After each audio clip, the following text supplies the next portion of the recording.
Imagine, for a moment, that life is a great orchestra. The music is already playing, strings trembling, drums rolling softly in the background, a flute wandering somewhere on the edge of your attention. Now, most of us don't simply listen. We rush to the front of the stage, wave our arms about, and insist that we are the conductor. We tense our bodies, tighten our jaws, and say, "If I don't control this, it will all fall apart." And in that very effort to seize the music, we stop hearing it.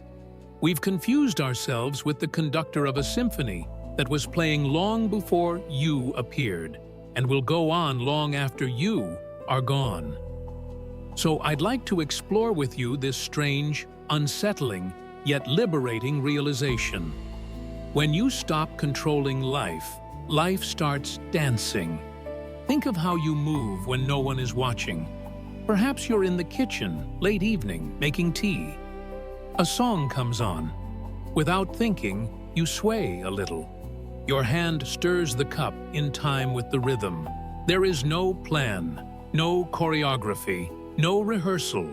In that moment, your body and the music are not two separate things. There is simply the dance. Now imagine trying to dance the same way while constantly yelling in your mind, "Left foot here, right hand up, don't look stupid, get it right, be impressive." You know what happens, of course. You become stiff, awkward, self-conscious. The more you try to control the movement, the less alive it feels. This is precisely what many of us do with our entire lives. Instead of living, we are constantly trying to manage living. Instead of breathing, we are constantly trying to monitor breathing. Instead of loving, we are constantly trying to secure love. We've become experts in tightening and amateurs in trusting. Now, I'm not advocating chaos. We have to plan appointments, pay bills, remember to buy food. But there's a very subtle difference between functional control and existential control. Functional control is simply using thought as a tool. I'll go to the store at 4.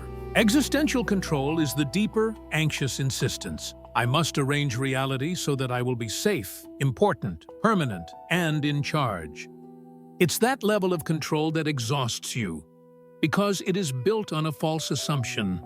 The assumption is that there is, inside your head, a little manager, a solid, separate self, sitting at a desk with lots of switches and levers, operating life. We call it me. I must make this work. I must control my mind. I must guarantee the future. But if you look closely, you never really find this manager, do you? Let's investigate together, right now, without trying too hard. Just notice what is happening. There is breathing. There are sounds. There are subtle sensations in your hands. In your face, there is a pattern of thoughts passing through. Concerns, memories, half-finished sentences. Where exactly is the controller of all this? If you say, "I am thinking these thoughts," then look a little nearer. The thought, "I am thinking these thoughts," is itself just another thought arising. So who is thinking that one? And the one that asks that question? And the one that tries to answer? You find an infinite regress, a hall of mirrors, where each I is simply another reflection, another story about being in charge. The one who is supposedly in control is always described by another thought, like a bureaucrat endlessly stamping his own passport. You see, the idea of a separate controller is a useful fiction for certain purposes. It helps you say, "I did this," or "I will do that." But we mistake this convenient story for an independent, absolute fact. In truth, your thoughts arise in the same mysterious way your heartbeat does. You don't beat your heart on purpose. You don't grow your hair by strategy. You don't digest food by making plans about enzymes. And in the same way, you don't really think your thoughts. They simply appear. Try for the next 15 seconds to control your thoughts absolutely. Think only of one single pure thing, say a candle flame, without any other image, word, or feeling arising. You will soon notice that other things sneak in. A noise in the room, a memory, an itch, a fragment of a song. Your mind wanders off. And then another thought appears. Ah, see, I failed. I lost control. Even that judgment is just another spontaneous event. The controller keeps claiming authorship after the fact, like a politician giving a speech under the fireworks, insisting he made each spark by willpower. So what happens when we stop trying to be this imaginary controller? Many people imagine that if they let go of control, they will become lazy, irresponsible, or insane. They imagine lying in bed all day, refusing to pay bills, and saying, "Well, I'm just letting life dance." But that's again the voice of fear, the ego's clever way of preserving itself. It whispers, "Without me, everything falls apart." Yet notice, when you truly relax for a moment, do you become incompetent? Or do you often become clearer? Think of a time when you were desperately trying to remember a name. You could feel it on the tip of your tongue.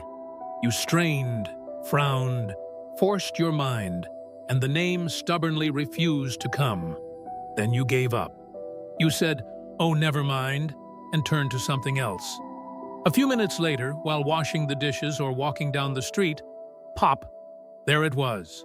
The name arrived, unforced, like a guest who prefers to come in through the side door rather than being dragged through the front. This is a tiny example of a much larger principle.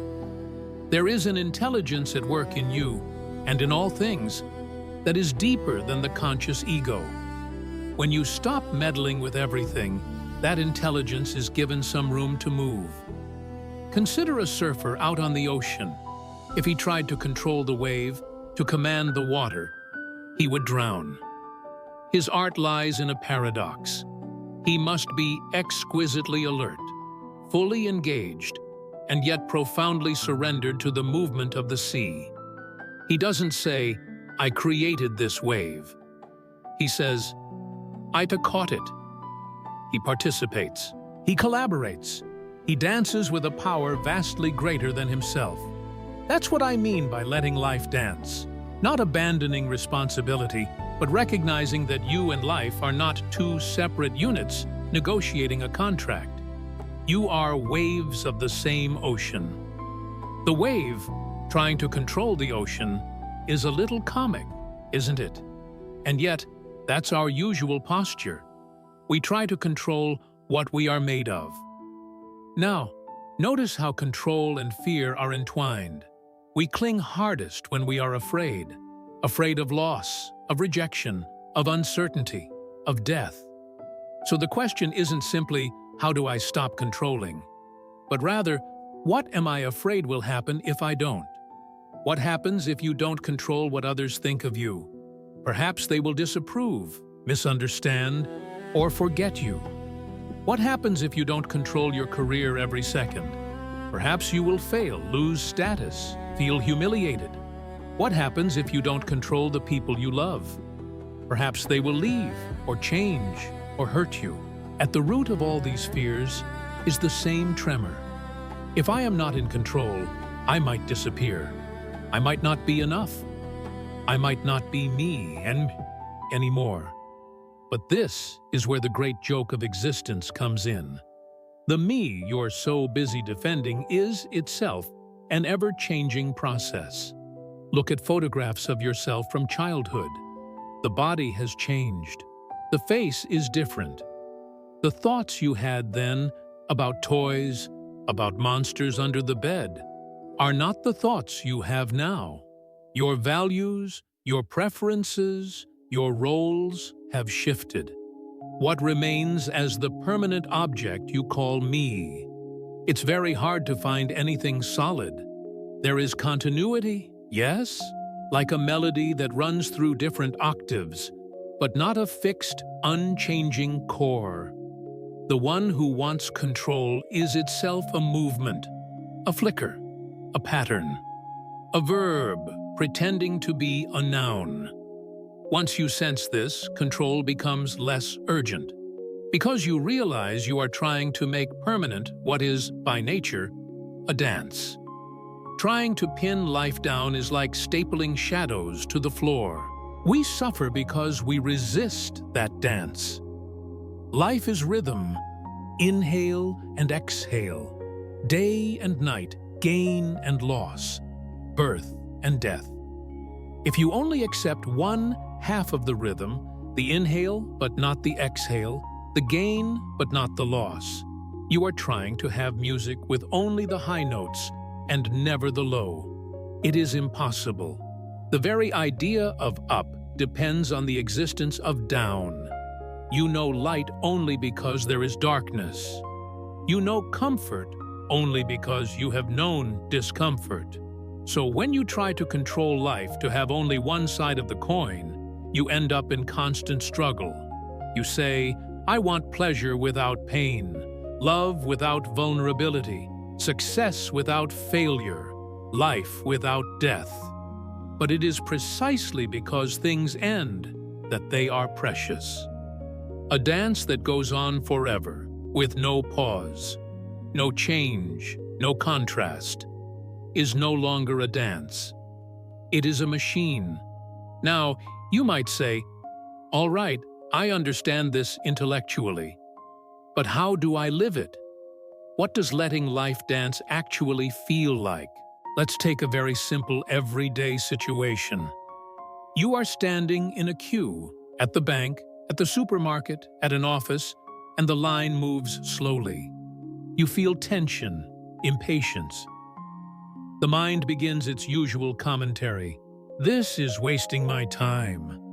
People are so inefficient. Why is that person taking so long? I have important things to do. Notice what is happening.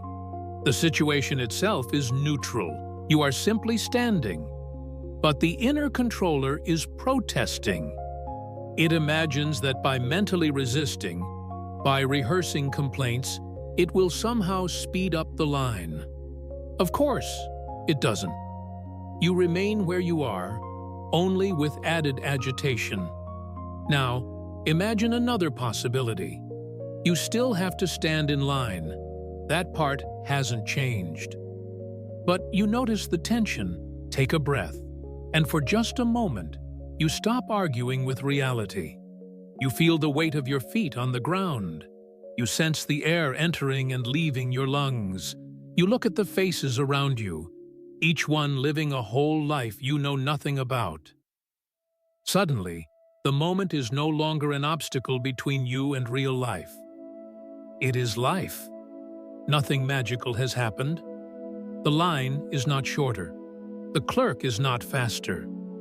But your experience has transformed because you stopped insisting that this moment be other than it is. You surrendered control over how it should be. And in doing so, you discovered a quiet freedom in how it actually is. This is life beginning to dance. In a supermarket queue. Let's move closer to the heart. Relationships. We often try to control the people we love, not because we are cruel, but because we are afraid. We want to protect them, keep them near, prevent them from making mistakes or from leaving us. So we offer advice that is not really advice, but subtle manipulation. We make little emotional contracts. If I behave this way, you must respond that way. We keep score. Love becomes a negotiation rather than a gift. But truly, loving someone is always a risk. To say, I love you, is to say, I am willing to be hurt by you. I am willing to be changed by you. I am willing to let you be a mystery to me. To let life dance in love is to recognize that the other is not an object you can control, but a living, breathing expression of the same mysterious reality that expresses itself as you. You can invite. You can speak honestly. You can set boundaries. But you cannot own them. And when you stop trying to own them, something remarkable happens. Your presence becomes lighter, more spacious, more attractive. People can breathe around you. They are no longer instruments of your control. They are fellow dancers. Now, what about the great silent fear behind all fears? Death. Much of our frantic need for control is simply a way of not looking at death. We stockpile possessions, status, and knowledge, as if they were sandbags against a rising tide. We are like a child, building an elaborate sandcastle, fretting about each tower and wall, while pretending not to see the ocean approaching. But death is not an error in the system. It is part of the rhythm. Everything in this universe appears, dances for a time, and dissolves back into the mystery. Look at the trees in autumn. The leaves don't cling to the branch and say, "No, no, not yet. I haven't achieved my full potential as a leaf." They turn gold, then brown, and they fall. They return to the soil, enriching it, making way for new growth. We are not so different. To let life dance means to see that you are not a separate, isolated thing being dragged toward annihilation. You are the process itself. The universe is playing at being you for a while, just as it is playing at being stars and rivers and birds and cities. When the game of you is over, the player remains. This changes how you live. You no longer cling quite so desperately, because you sense that what you truly are cannot be destroyed, only transformed. Now, let's come back to this word, surrender. Many imagine surrender as defeat, as pouring away one's strength. But surrender, in this deeper sense, is alignment with how things actually are. You surrender your illusions of control, not your capacity to act. You surrender the fantasy that you stand outside the world pulling strings, and instead you realize you are a strand within the tapestry. You are not standing in front of life, managing it. You are in life, as life. So your actions become more like responses than impositions, more like listening and answering than shouting into a void. Imagine being in a conversation where you didn't have to constantly plan your next sentence. You simply listen. The other speaks. Something in you responds naturally. You don't have to control the conversation because you trust that between you a rhythm will emerge. Living fully is very much like that. You may ask, but how do I begin? How do I practice this? One cannot practice surrender in the same way one practices a piano scale, because the moment you say, "I will surrender perfectly," you've turned it into another project of the controller. But you can begin to notice. Notice throughout your day where you tighten. Notice where you say internally, "This must not be happening," or "This must go my way."